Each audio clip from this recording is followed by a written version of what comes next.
कोई एक ऐसा वीडियो मिल जाए कि 1 मार्कर वाले सारे क्वेश्चन बन जाए, मजा ही मजा आ जाए। कोई एक ऐसा वीडियो मिल जाए जिससे देख लूं तो पूरा इकोनॉमिक्स एक ही वीडियो में कंप्लीट हो जाए, मजा ही मजा आ जाए। कोई एक ऐसा वीडियो मिल जाए जिसको पूरा देख लूं तो इकोनॉमिक्स पूरा रिवाइज हो जाए, मजा ही मजा आ जाए। तो ये वाला वीडियो वही वीडियो है जो तुम खोज रहे हो, क्योंकि इस वीडियो में हम लोग तुम्हारे पूरे इकोनॉमिक्स को एकदम अच्छे से कंप्लीट कर रहे होंगे। सारे 1 मार्कर क्वेश्चन जितने भी इंपॉर्टेंट है वो सब हम लोग बना रहे होंगे, साथ साथ में रिवाइज करते चलेंगे भाई। एक एक टॉपिक को अच्छे से रिवाइज कर लेंगे क्वेश्चंस के थ्रू। ठीक है, और कितने टाइम में? बहुत ही कम टाइम में, आधे घंटे में हम लोग पूरा कंप्लीट करने का कोशिश करेंगे। तो चलो यार स्टार्ट करते हैं। जी करदा कपताना हाथ जल से नचने तो मेरा आज जी करदा कपताना हाथ जल से नचने तो मेरा आज जी करदा। डबल कोइंसिडेंस ऑफ वांट्स क्या क्या मतलब होता है? सो बेसिकली इसमें क्या होता है, जो पर्सन होता है वो जो बेचना चाह रहा है वही सामने वाले पर्सन को खरीदना है। तो मतलब दोनों के पास वो चीजें हैं जो एक दूसरे को चाहिए, ये दोनों एक्सचेंज कर लेते हैं, उसी को हम लोग कहते हैं डबल कोइंसिडेंस ऑफ वांट्स। ठीक है, समझ में आ गया? आगे बढ़े, मुश्किल तो नहीं लगा।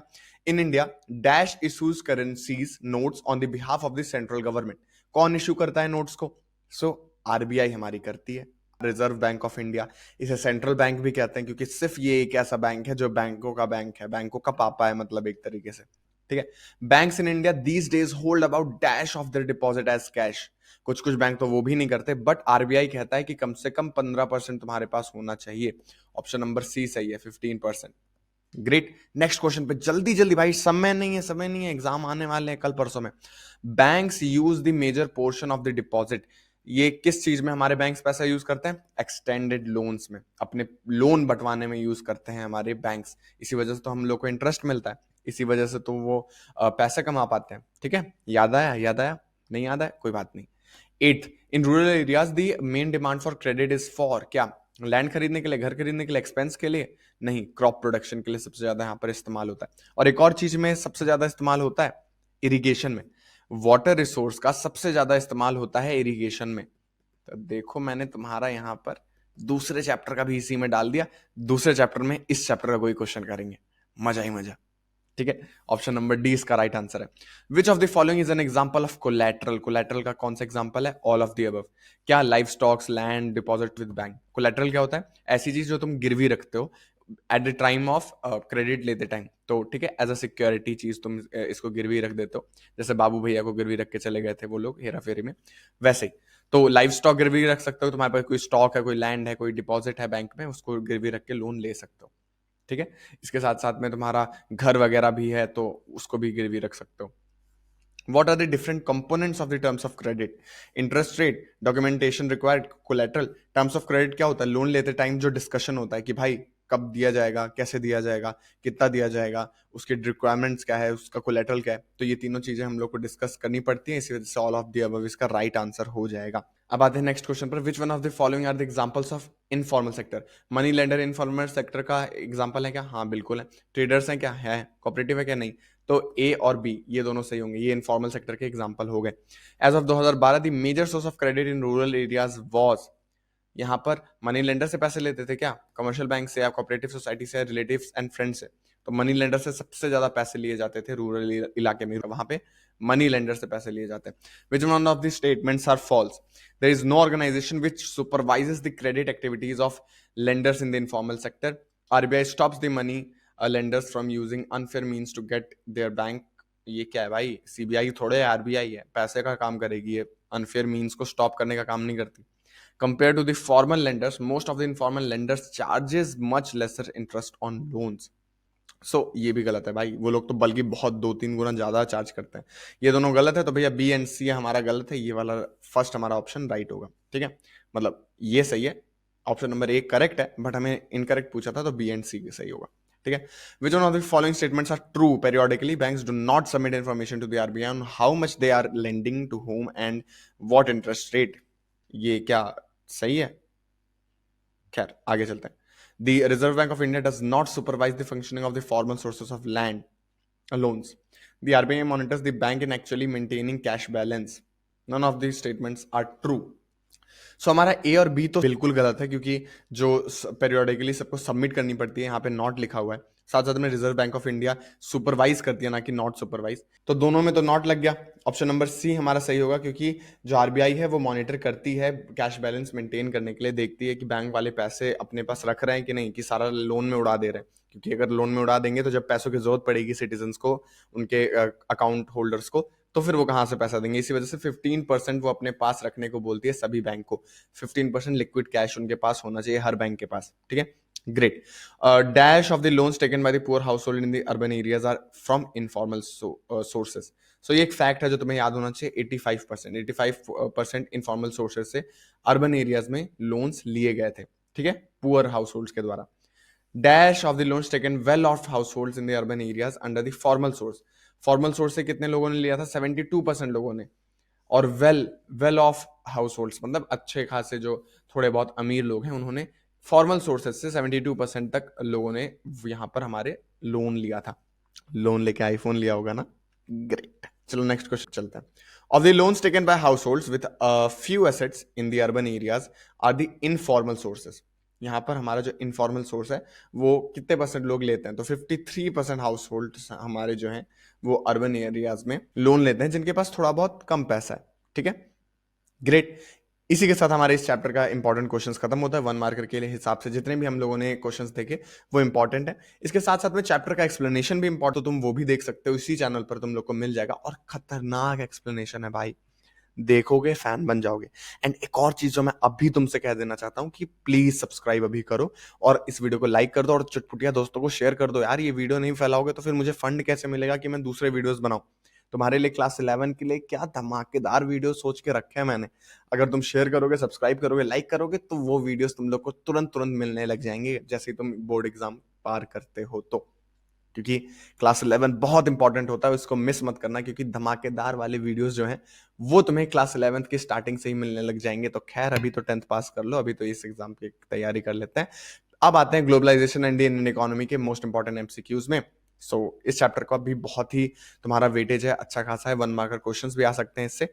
तो देखते हैं which one of the following statements are true about MNCs. MNCs के बारे में क्या है? एमएनसीज मतलब मल्टीनेशनल कॉर्पोरेशंस, इनमें क्या है, इनका कौन सा ऑप्शन ट्रू है?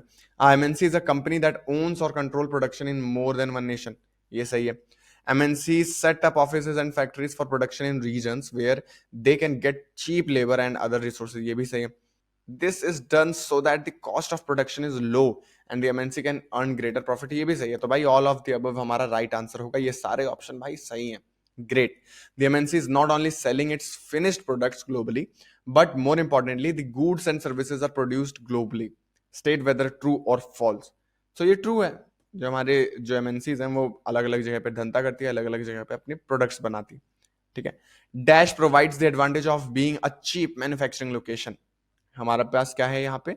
जो डैश है वो advantage of being a cheap manufacturing location, तो चाइना हमारी चीप मैन्युफैक्चरिंग लोकेशन का आंसर होगा, ठीक है। Which of the following is true regarding opening of trade? Choice of goods in market rises.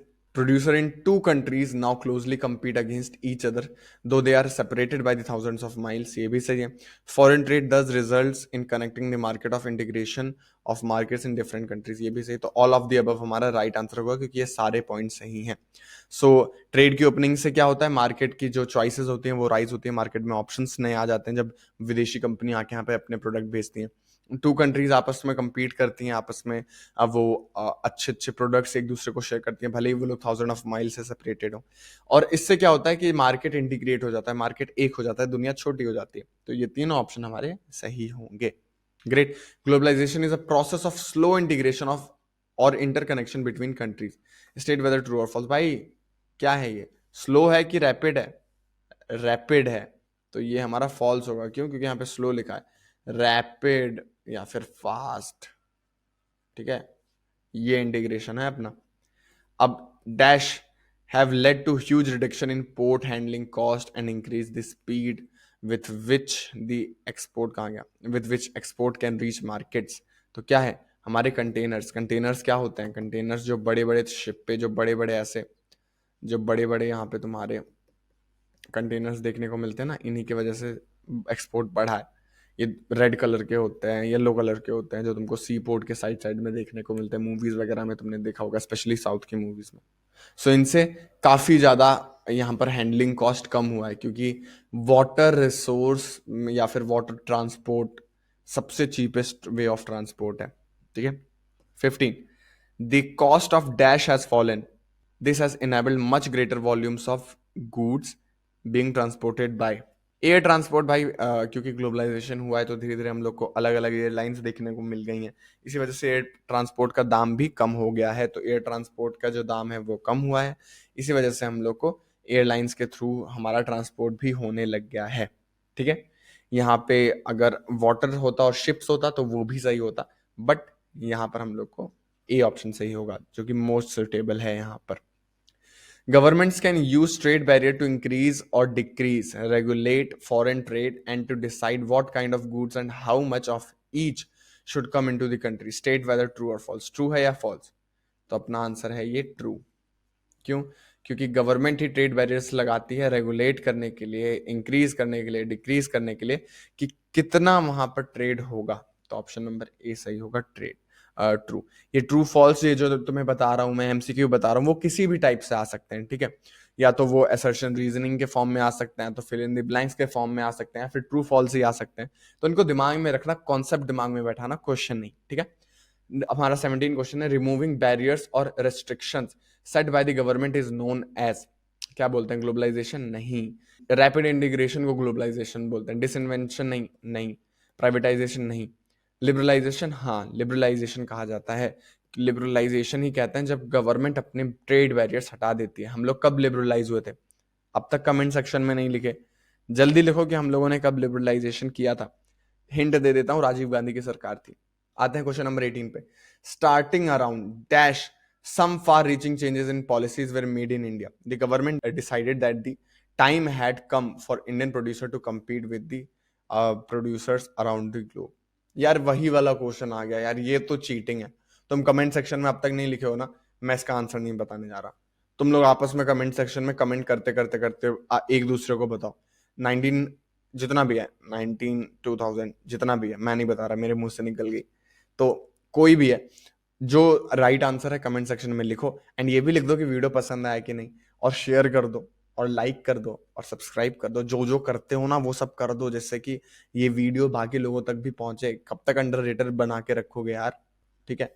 और इस चैनल पर बहुत ही बेहतरीन बेहतरीन वीडियोस हैं जो तुम लोग को देखने हैं एग्जाम से पहले, जैसे कि पूरा नेशनलिज्म इन यूरोप तुम्हारा 40 मिनट में कंप्लीट हो गया है। तुम्हारा पूरा जितना भी इंपॉर्टेंट चैप्टर्स हैं वो सब तुरंत तुरंत कंप्लीट हो गए हैं। ठीक है।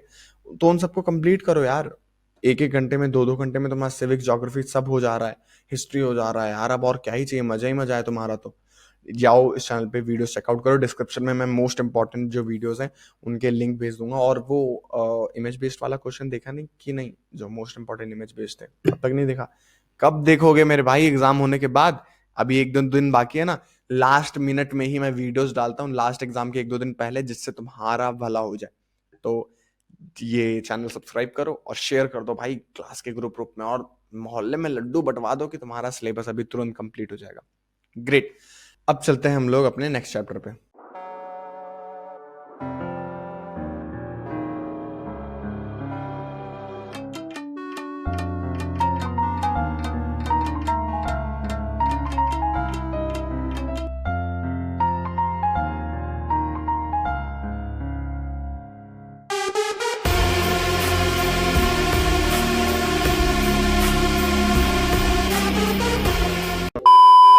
तो बस ध्यान से आंख कान खोलकर इस वीडियो को देखते रहो और मेरी बातों को ध्यान से सुनते रहो। तो चलो हम लोग देखते हैं अपना पहला क्वेश्चन, जो कि है which one of the following profession belongs to the tertiary sector of economy. Economy के टर्शरी सेक्टर में कौन सा, इन चारों में से कौन सा ऑप्शन आता है? तो चलो उसको देख लेते हैं। तो देखो यार, फिशरमैन ये तो नहीं आएगा, ये प्राइमरी सेकेंडरी जिसमें भी हो, लेकिन टर्शरी में तो नहीं आता है। फार्मर भी मुझे नहीं पता किसमें है, लेकिन टर्शरी में नहीं आता है। फैक्ट्री वर्कर ये भी मुझे नहीं पता, मान लो, लेकिन टर्शरी में ये नहीं आता है। डी ऑप्शन इसका टीचर दिख रहा है, इसका राइट ऑप्शन टीचर होगा।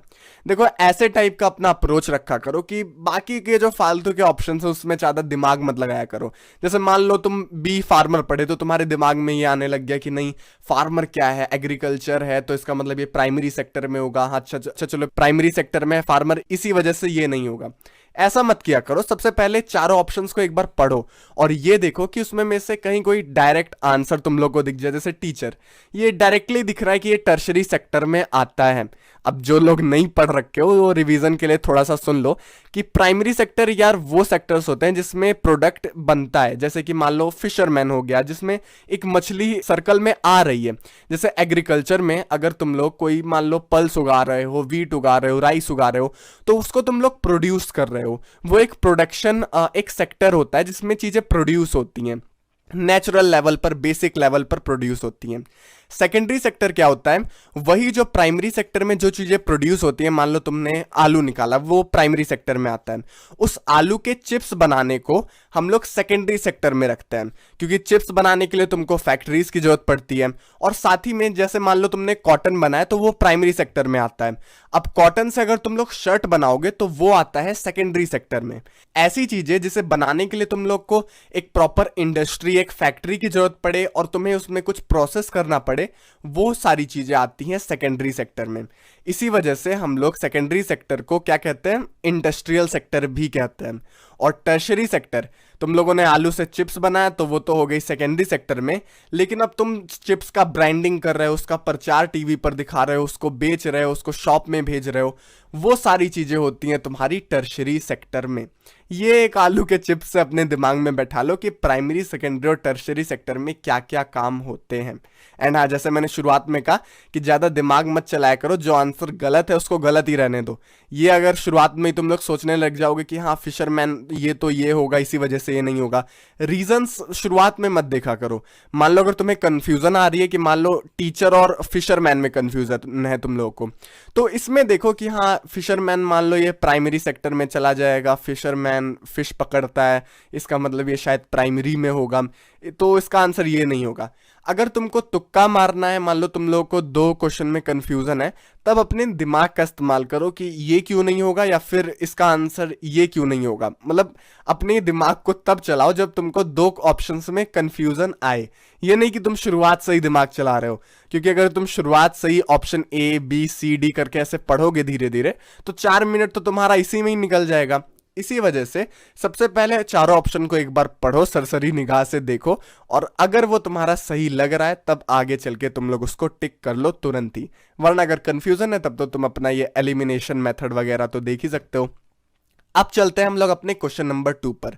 The most of the agricultural labours like Mohan depend upon loan from informal sector. अब मोहन कौन है भैया, रैंडम नाम है, तुम्हारे चैप्टर में था, लेकिन चलो छोड़ो, रैंडमली इसको तुम लोग मान लो कि मोहन कोई रैंडम व्यक्ति है जिसको लोन लेने के लिए इनफॉर्मल सेक्टर से लोन लेना पड़ रहा है। इनफॉर्मल क्या होता है, ऐसी चीजें जो फॉर्मल ना हो।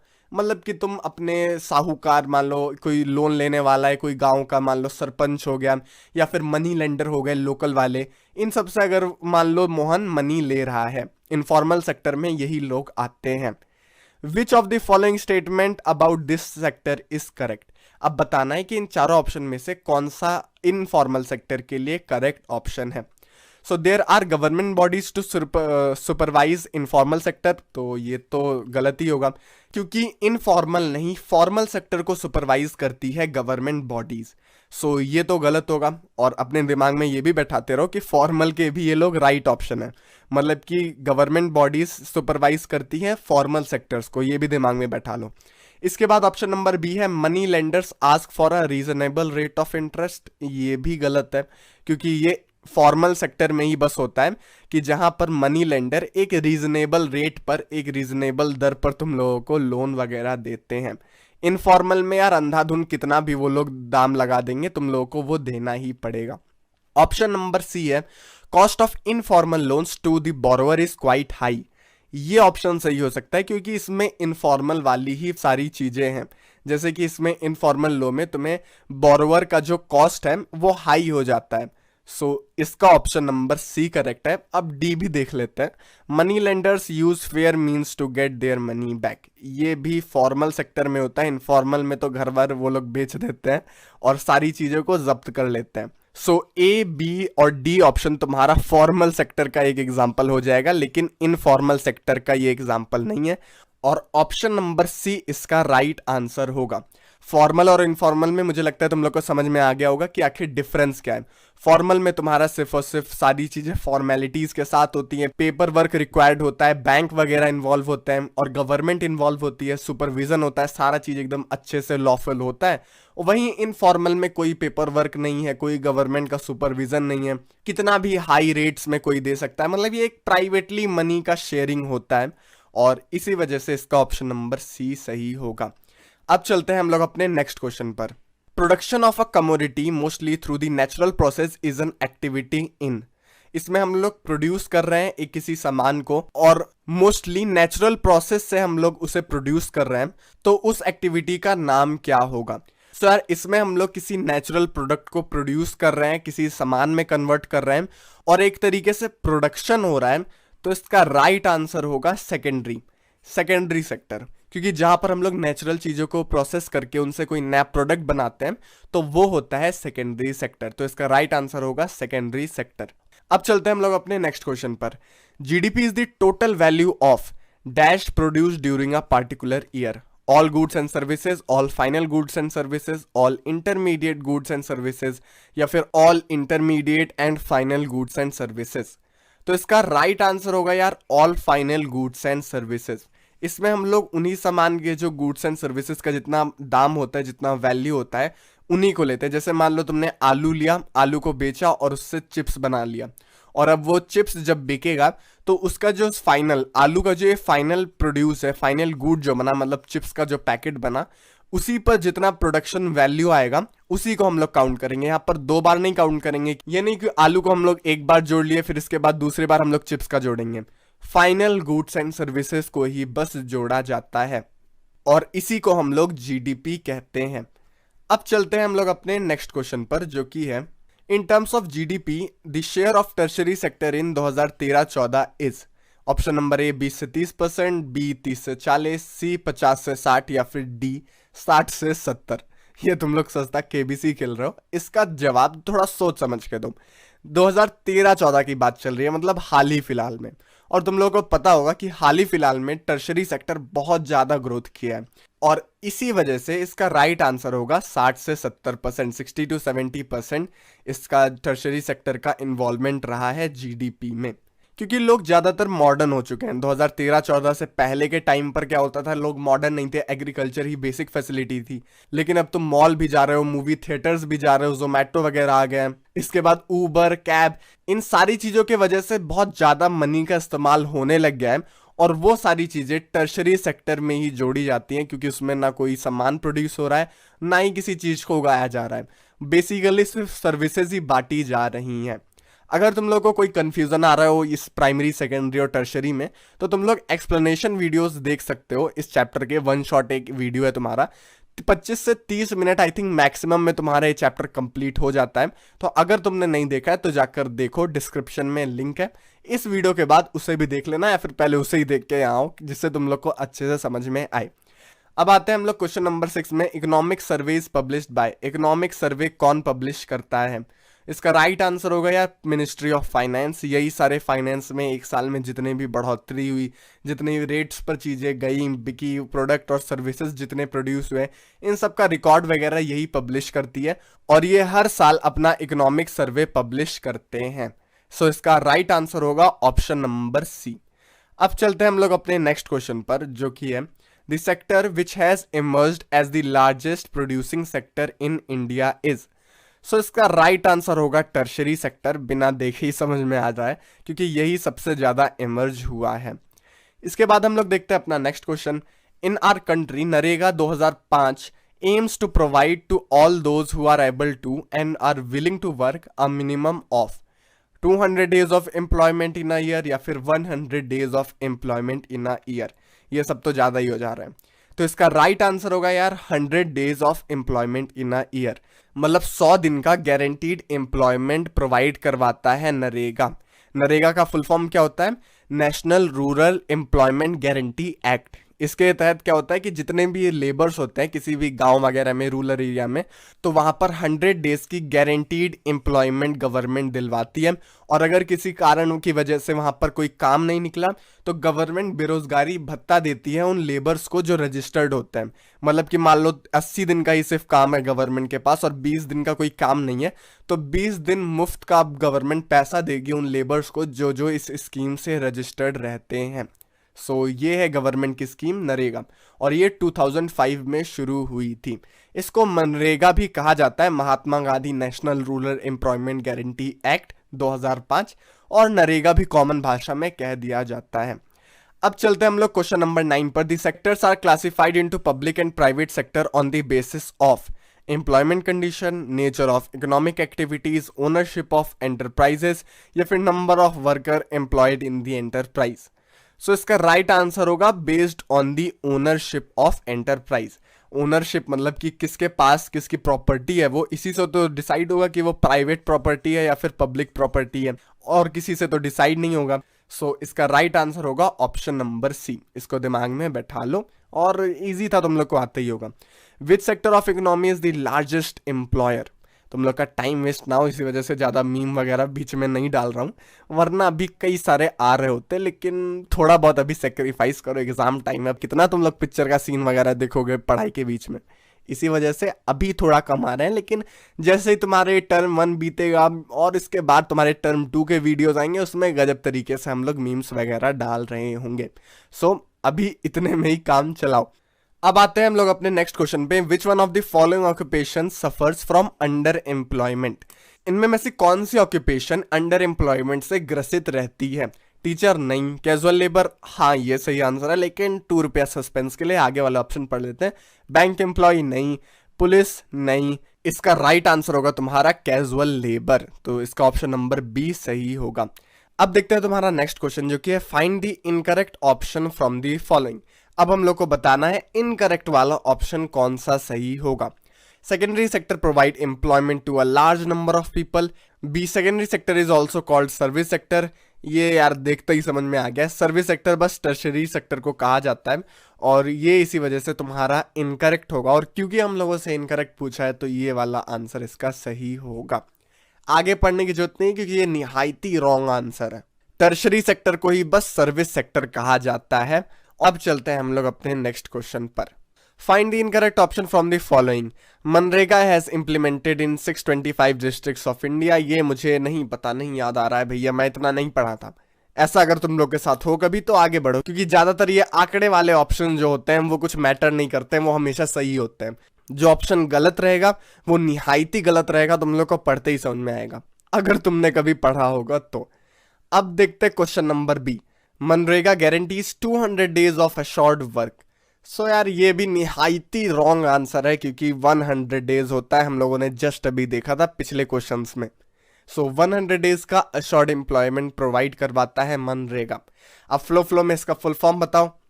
जस्ट अभी बताया था यार, क्या कान खोल के सुनते हो तुम लोग, पॉज करके सोचो। MGNREGA क्या होगा इसका फुल फॉर्म? सो इसका फुल फॉर्म होगा Mahatma Gandhi national rural employment guarantee act. अब इसी के साथ यार तुम्हारे सारे क्वेश्चंस कंप्लीट होते हैं। जी करदा कपताना हाथ जल से नचने तो मेरा आज जी करदा कपताना हाथ जल से नचने तो मेरा आज जी करदा। प्लीज प्लीज मुझे मेहरबानी करके भाई मत बनाओ, मुझसे रिश्ता बनाने की कोशिश मत करना। तो देखो यार तुम्हारा नेक्स्ट क्वेश्चन है कि विच of the following statement defines sustainable development. अब अगर तुम लोगों ने अच्छे से चैप्टर नहीं पढ़ा है तो तुम लोग को सस्टेनेबल डेवलपमेंट में ही तुम्हारी पहिया अटक गया होगा। तो देखो यार सस्टेनेबल डेवलपमेंट क्या होता है कि ऐसे तरीके का डेवलपमेंट जिसमें हम लोग खुद तो इस्तेमाल करते ही हैं रिसोर्सेस का, साथ में हम लोग आगे अपने बाल बच्चों के लिए, उनके बाल बच्चों के लिए भी कुछ रिसोर्सेस बचा कर रखते हैं। तो चलो ऑप्शंस देख लेते हैं इसके। सो ऑप्शन नंबर ये है कि sustainable use of natural resource without considering the need of future generation. नहीं भाई, बाल बच्चों के लिए नहीं सोचोगे तो आगे उनका क्या होगा। Option number B, present generation fulfil its need while considering the need of the future generation as well. ये एकदम सही लग रहा है मुझको, लेकिन चलो तुम्हारे लिए ऑप्शन सी और डी भी देख लेते हैं। ऑप्शन सी में दिया गया है कि इसमें हम लोग जो पास्ट, प्रेजेंट और फ्यूचर के लिए जो रिसोर्सेज हैं उन सबको अच्छे से यूटिलाइज करके चलते हैं। तो यार हम लोग सिर्फ फ्यूचर के बारे में सोचते हैं और अपना पेट भरते हैं। पास्ट में रिसोर्सेज का हम लोग कुछ खास कर नहीं सकते हैं। सो जो बीत गई सो बात गई, हम लोग पास्ट का कुछ कर नहीं सकते हैं, तो ये वाला ऑप्शन भी गलत होगा। इसके बाद है ऑप्शन नंबर डी की to meet the needs of the future generation even if the needs of present generation go unmet. मतलब कि अभी के टाइम पर रिसोर्सेज का इस्तेमाल ना करना, फ्यूचर के लिए सारी चीजें छोड़ देना। तो ये भी यार गलत है। सस्टेनेबल डेवलपमेंट का असली आंसर, सही आंसर ऑप्शन नंबर बी है कि हम लोग प्रेजेंट में तो रिसोर्सेज का इस्तेमाल करेंगे ही, साथ में अपने फ्यूचर जनरेशन के लिए भी बचाकर चलेंगे। अब आते हैं हम लोग अपने नेक्स्ट क्वेश्चन पर, जो कि है development of a country can generally be determined by its per capita income, its average literacy rate, its health status of its people, या फिर D all of the above. So देखो यार, किसी भी कंट्री का जो डेवलपमेंट होता है वो ये तीनों चीजें मिलकर बताती हैं कि वहां के लोगों की हेल्थ कैसी है, वहां के लोग पढ़े लिखे हैं कि नहीं, वहां पर कैपिटा इनकम कितनी है। इन तीनों चीजों की मदद से हम लोग ये देख सकते हैं कि वो कंट्री डेवलप है कि नहीं। अब चलते हैं हम लोग अपने नेक्स्ट क्वेश्चन पर।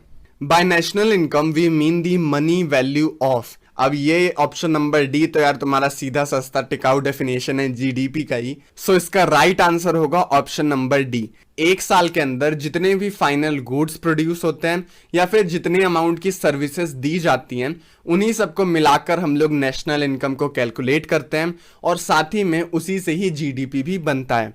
अब आते हैं हम लोग अपने नेक्स्ट क्वेश्चन पर, जो कि है according to per capita income prepared by the world bank in 2017। मतलब ये डायरेक्ट वर्ल्ड बैंक ने बनाया है। In which category is India included. मतलब इंडिया क्या है, रिच कंट्री है या फिर मिडिल इनकम कंट्रीज में है या फिर लो मिडिल इनकम कंट्रीज में है या फिर D none of the above. तो देखिए यार 2017 में ये जो वर्ल्ड बैंक ने रिपोर्ट बनाई थी उसके अकॉर्डिंग हम लोग लो मिडिल इनकम कंट्रीज में थे। India low middle income countries में थी। सो दिमाग में इसको अच्छे से बैठा लो, पचा लो। चलते हैं हम लोग अपने नेक्स्ट क्वेश्चन पर। Which of the following is not a criteria for comparing development of different countries? Educational level of the people, ये तो है भाई, इससे डेवलपमेंट पता चलती है। People's material possessions, इसका कुछ खास पता नहीं।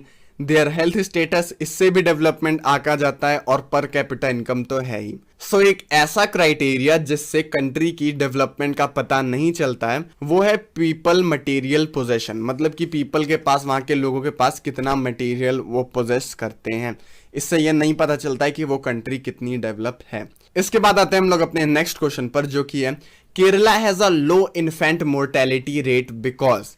केरला में लो इन्फेंट मोर्टेलिटी रेट है। अब तुम लोग सोचोगे भैया ये इन्फेंट मोर्टेलिटी रेट क्या होता है, एनसीईआरटी में पता नहीं क्या पर 1000 वगैरह कर दिया गया है, कुछ पता ही नहीं चलता, उड़े उड़े जाता है। सो देखो यार, सीधी सादी भाषा में इन्फेंट का मतलब होता है यार बच्चा, एक नवजात शिशु जो अभी अभी पैदा हुआ है।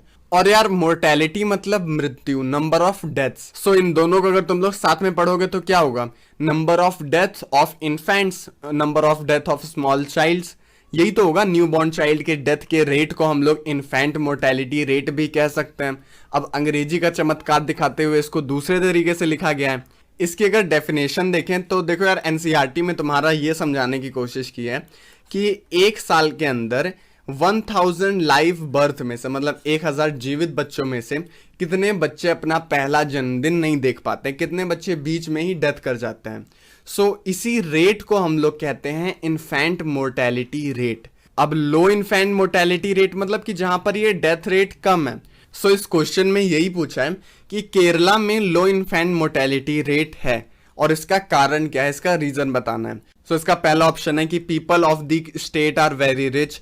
तो ये तो नहीं होगा, कोई अच्छा खासा रीजन नहीं है। The climate of Kerala is very congenial and cosy, ये भी नहीं होगा। Option number C, state has adequate provisions of basic health and educational facilities. तो देखो यार ये सही है, क्योंकि केरला में बहुत ज्यादा अच्छे से हेल्थ फैसिलिटीज हैं, एजुकेशनल फैसिलिटीज हैं, इसलिए हर ग्राफ में तुम लोगों को केरला सबसे ऊपर ही दिखना है। इसको एकदम अपने नन्हे से दिमाग में बैठा लो कि अगर तुम्हारे एग्जाम में कहीं पर भी कोई ग्राफ वगैरह आता है या फिर 3-4 स्टेट का नाम देकर पूछ रहा है कि लिटरेसी रेट किस स्टेट का ज्यादा है, तो हर जगह यार तुम्हारा केरला टॉप करेगा। केरला पर आंख बंद करके टिक लगा देना, ज्यादातर चांसेस है कि यही सही आंसर होगा।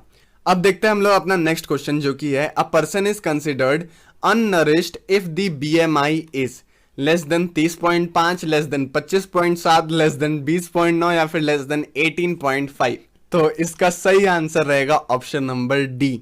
मतलब जिस मनुष्य की 18.5 से कम है बीएमआई, वो इंसान दुबला पतला है या फिर कहें तो अंडर नरिश्ड है।